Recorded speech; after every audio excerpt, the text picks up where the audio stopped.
I don't kick up a fuss when Jasper Sutton's childhood sweetheart once again takes my spot in the front passenger seat. Instead, I obediently head to the back seat to sit with his good friend, Jonathan Clayton. When we drive along a bumpy road, my knee brushes against Jonathan's toned thigh. I deliberately leave it there, and he doesn't move. We stop for a break at a rest area. Jasper's childhood sweetheart clings to him as they head to the restroom. As soon as the door is shut, Jonathan grabs the back of my neck and pulls me in for a kiss. As I descend into the throes of passion, I can't help thinking it's no wonder people like to cheat. When Jasper Sutton's childhood friend, Kimberly Jensen, once again took the passenger seat, I didn't argue or cause a scene. I simply turned around and opened the back door, only to pause in surprise. I didn't expect that Jonathan Clayton, someone as busy as he was, would join this short road trip. After quickly regaining my composure, I nodded at him with reserved politeness. Jonathan, wearing glasses and showing traces of fatigue on his face, lifted his eyelids to glance at me. He gave a slight nod in return, before closing his eyes again. While fastening her seatbelt, Kimberly glanced back at me smugly, raising an eyebrow. Kathy, I get carsick, so I'm sitting in the front, okay? Kimmy gets carsick. Be generous about it. Don't make a fuss over something so trivial all the time. I let out a soft laugh. All right. Jasper seemed a little surprised, but didn't say anything more because Kimberly had already shoved a half-eaten piece of bread into his mouth. This tastes bad.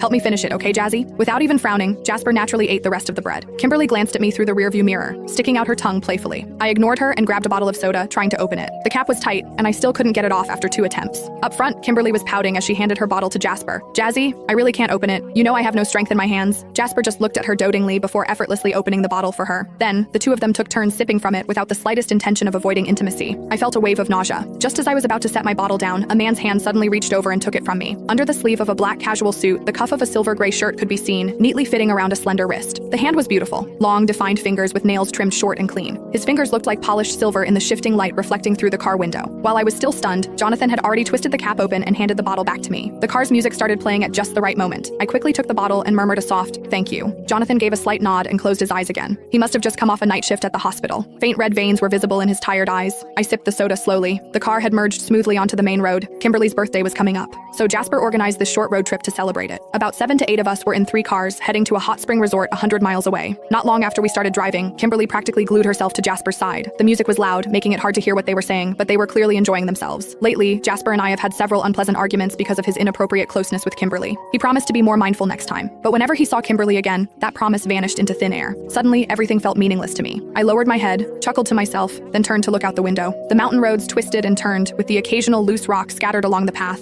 As the car jolted, I couldn't help but lean to the side. My bare knee under my skirt brushed against Jonathan's thigh, pressed tightly against it. I wanted to move away instinctively, but then I noticed a faint reddish mark on Kimberly's neck. Even a fool could recognize it. A kiss mark. There was no need to guess who left it. In that instant, a surge of defiance rose within me, and I simply froze, leaving my knee where it was. Just then, Jonathan opened his eyes and looked at me. I pretended to be perfectly calm, staring straight ahead, refusing to meet his gaze. Yet, my knee, pressed against the outside of his thigh, subtly shifted closer, pressing in even more.